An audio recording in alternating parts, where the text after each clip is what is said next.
Hello everyone, welcome to my channel. This is my first video on Indian Evidence Act. In this video, we'll look into the historical background of Indian Evidence Act, its extent and application, the nature of Indian Evidence Act, and its three parts.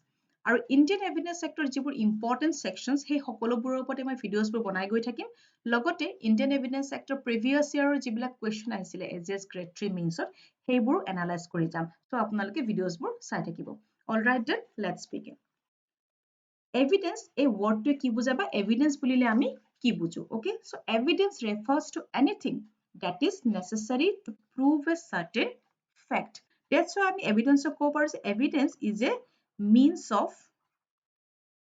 of proof okay our evidence word to derive korisile latin word evident or evidere it means to show clearly to discover to ascertain or to prove Now, what does Evidence Act contains? Evidence Act contains a set of rules and regulations which governs the admissibility of any evidence in the court of law. So, court of law, যিকোনো evidence, any evidence, okay, evidence or admissibility govern কৰা যিবিলাক rules and regulations, যিবিলাক rules and regulations দ্বাৰা govern হয়, যিকোনো evidence or admissibility, court of law, সেই rules and regulations বোৰ থাকে evidence Act. Okay. Now I will discuss the historical background of Indian Evidence Act. So historical background mainly মই British period to বিষয়ে discuss কৰিম okay. কিয়নো the present Indian Evidence Act is a result of British period and the act is based entirely on the English law of evidence. কিন্তু আমি যদি চাবলৈ যাওঁ হিষ্ট্ৰীটো trace কৰিবলৈ যাওঁ তেতিয়াহ'লে ইয়াক আমি তিনিটা পাৰ্টতো ডিভাইড কৰিব পাৰো ancient Hindu period ancient Muslim period and British period Ancient Hindu period আমি ধৰ্মশাস্ত্ৰৰ পৰা law of evidence কথা আমি গম পাওঁ okay but king আছিলে he was the judgment maker তাত তিনিটা ষ্টেজৰ কথা কৈছে লেখ্য that is the documentary evidence second is the sakshi that is witnesses and third is the bhukti that is possession okay ঠিক তেনেকৈ মুছলিম পিৰিয়ডত law of evidence to govern হৈছিলে কোৰাণৰ জৰিয়তে আৰু তাত documentary আৰু oral evidence কথা দুটা ষ্টেজৰ কথা কৈছে Now come to the British period. Okay, our act, the concept of admissibility of any evidence in the court of law was totally changed in British India after the introduction of the Evidence Act. Into a introduced হোৱাৰ আগতে before the introduction of this act, the rules of evidence were basically based on traditional legal system or different social groups and communities of British India and different for every person who was of different caste and religion. So, এখন enact হোৱাৰ আগতে আমাৰ যিটো law of evidence আছিলে সেইটো govern হৈছিলে tradition based কৰিছিলে traditional legal system ওপৰত okay so বেলেগ social group বেলেগ আছিল community wise বেলেগ আছিল religion wise সেইবোৰ কি আছিলে বেলেগ আছিল কোনো এটা systematic enactment এটা systematic বা complete enactment এটা নাছিলে law of evidence ওপৰত okay within the presidency towns of Calcutta, Bombay and Madras the court established by the Royal Charter followed by the English rules of evidence so presidency towns of courts were established as a Royal Charter জৰিয়তে কিন্তু যিবিলাক outside the presidency towns যিবিলাক area আছিল বা mofussil area আছিল তাত কোনো fixed rules of evidence নাছিলে okay so সেইবোৰ community wise caste wise religion wise সেইবোৰ different আছিলে কিছুমান traditional legal system ওপৰত base কৰিছিলে and the mofussil courts used to be guided by the occasional direction and few rules regarding evidence and procedure contained in the old regulation made in 1793 to 1834 so mofussil court যিবিলাক occasional direction দ্বাৰা guided হৈছিলে বা যিবিলাক old rule আছিলে যিবিলাক rule বনোৱা হৈছে 1793 পৰা 1830 সেই rules বোৰৰ দ্বাৰা guided হৈছিলে okay আৰু vague customary law কিছুমান ইণ্ডিয়াৰ বিভিন্ন পাৰ্টত prevail কৰিছে তো vague customary laws also prevail in some parts of the country so difference in laws resulted in chaos in the mofussil court তাৰ দ্বাৰা কি হৈছিলে যেটো কোনো difference laws আছিলে তাৰ দ্বাৰা chaos এটা হৈছিলে that's why there was a desperate need for the codification of the principle of law আৰু first attempt to কৰিছিলে 1835 okay The first attempt towards reform was Act 10 of 1835, which was applicable to all courts in British India. সেই সময়ত 1835 পৰা 1853 লৈকে বহুত act এনেকে পাছ হৈছিলে law of evidence to reform কৰিবৰ কাৰণে. Okay, a series of acts were passed by the Indian legislature introducing some reforms for the improvement of the law of evidence. Okay, তাৰপিছত সেইবোৰ ওপৰত আকৌ further improvement কৰিবৰ কাৰণে second আৰু এখন act হ'ল Act 2 of 1855. Okay, this act was very important. Okay, most important, and it's contain valuable provisions. যদিও important আছিল বা valuable provision contain কৰিছিলে, but it did not contain a complete body of rules.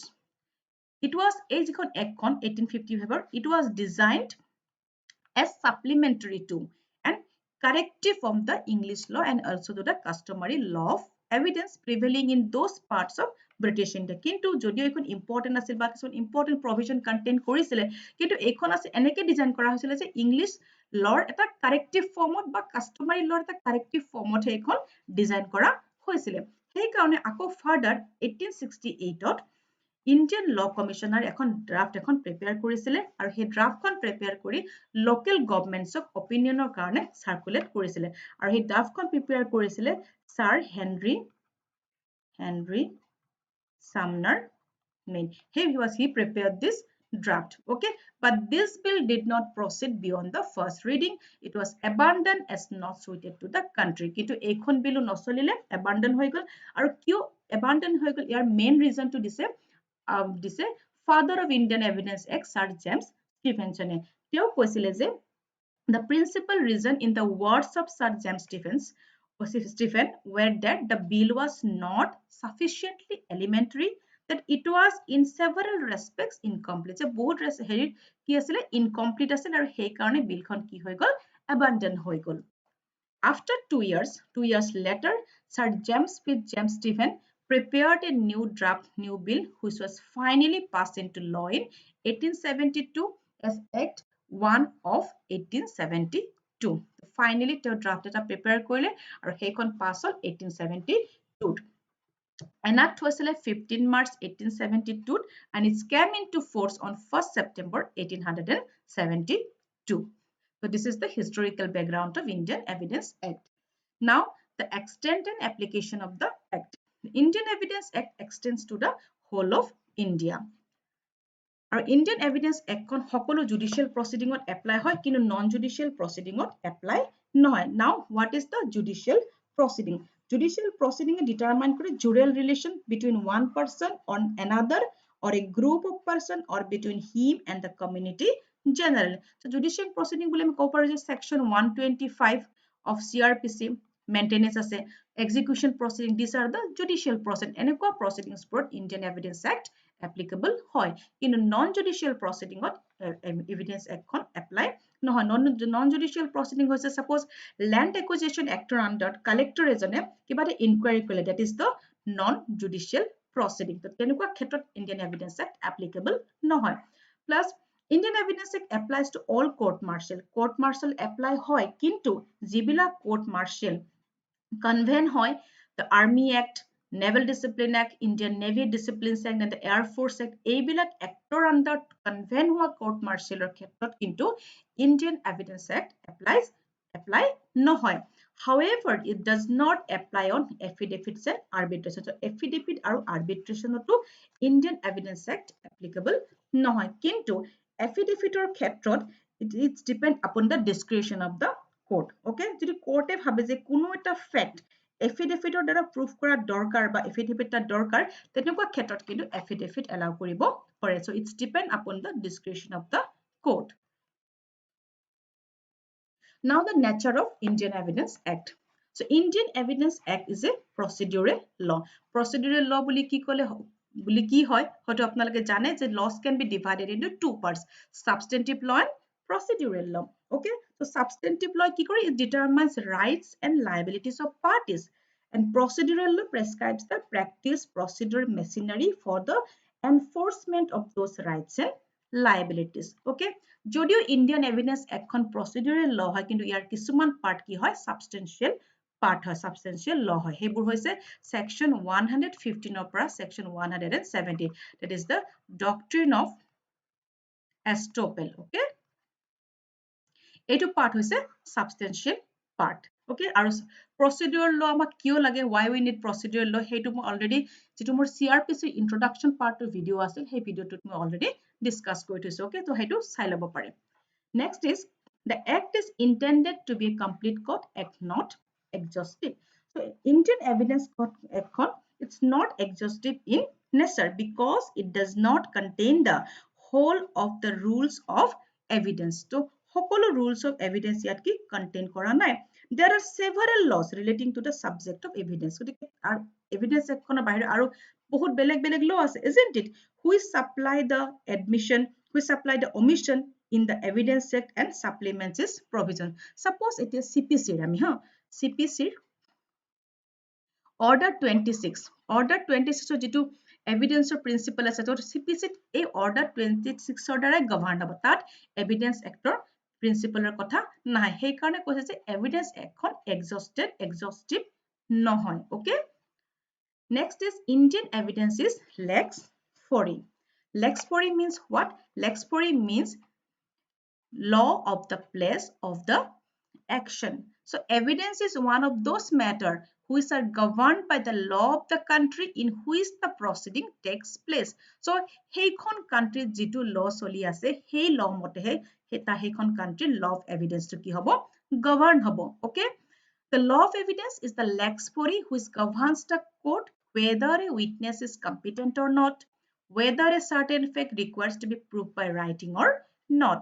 Lex fori determines all questions relating to the admission or rejection of evidence. So সেইখন country সেইখন law determine কৰিব evidence or admission আৰু rejection to whether certain evidence proves a certain fact or not, that is to be determined by the law of the country. Okay, where the question arise jot question to arise hoise, where the remedy is sought to be enforced jot remedy to bichara hoise, and where the court sits to enforce it ar jot court eta sit korise hetu enforce korar karone. That's why Indian evidence is lex fori.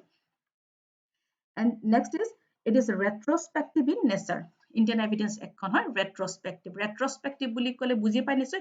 Retrospective means look backward. Okay, suppose আজি ডেটত কিবা এখন act এখন হৈছে okay হে একখনে আগত হোৱা offence এটাৰ ক্ষেত্ৰত এপ্লিকেবল হ'ব বুলি কোৱা হল তেতিয়া হেতু কি বলাক এটু retrospectively apply হয় বুলি আমি কওঁ. That means retrospective effect আছে. So Indian evidence এখন হৈছে retrospective in nature. So law of evidence is a law of mere procedure, does not affect substantive rights, and since alteration in the form of procedure and always retrospective unless there is some good reason or other why should not be. Jodi kiba good reason thake that is different, otherwise law of evidence retrospectively apply hoy aru retrospective in nature.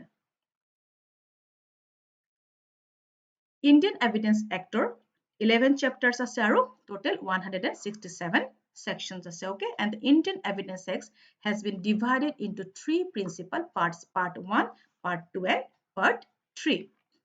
Part 1 contains two chapters, chapter 1 and 2. So chapter 1 at ase preliminary jikhini definition section 1 opera 4 loke, and chapter 2 deals with the relevancy of facts, shows in what way various relevant facts are connected with each other. So this chapter gives provision regarding that in which all situation evidence shall be taken. This chapter is very important, relevancy of facts. Okay, total section ase apunar 5 opera 55 loke. Part 2 contains 4 chapters, chapter 3, chapter 4, chapter 5 and chapter 6. Chapter 3 deals with certain facts that need not be proved. Okay, this chapter gives provision regarding those facts which need not be proved in front of the court. Any fact which court already knows, jodi court already jane, there is no requirement to acknowledge court about this fact. So chapter 3 heikini kotha ase section 56 opera 68 loike. Chapter 4 deals with oral evidence, section 59 and 60. Chapter 5 deals with documentary evidence from section 61 to 90. It's primary, secondary or primary evidence.